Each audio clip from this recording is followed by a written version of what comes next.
এক মানুষের জীবনের সবচেয়ে বড় সম্পদ ঈমান। ঈমান ঈমান যদি হারায় তো পৃথিবীর সবগুলো ভালো কাজও খোদার কসম কেউ করলে আখিরাতের বিচারে এক বিন্দু এক জাররা কোনো বিনিময়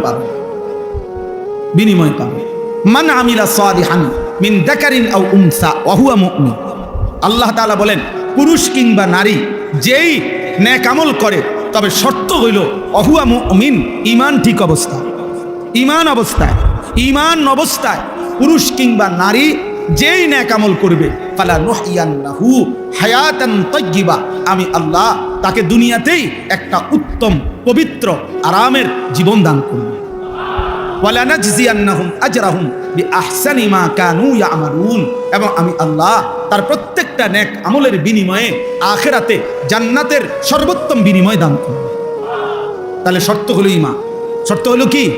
কোরআনে আছে, ওয়ামান আরাদাল আখিরাতা ওয়া সাআলাহা সাইয়াহা ওয়া হুয়া মুমিন ফাউলাইকা কানা সাইয়ুহুম মাশকুরা।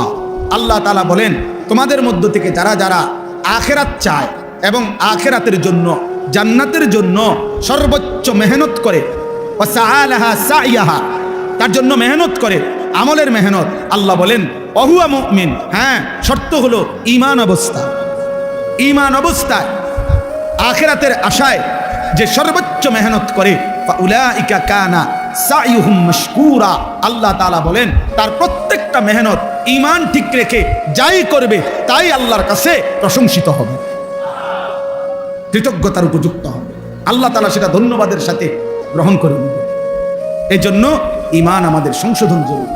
আমার অজান্তে যদি আমি ঈমান হারা হয়ে যাই, কোনো কথা দ্বারা, কোনো শব্দ দ্বারা, কোনো বিশ্বাসের দ্বারা, কোনো আচরণের দ্বারা যদি আমার শিরিক হয়, কুফর হয়, নিফাক হয়, প্রিয় ভাই প্রিয় বাপ সবার জন্য, আমার জন্য, তাহলে আমার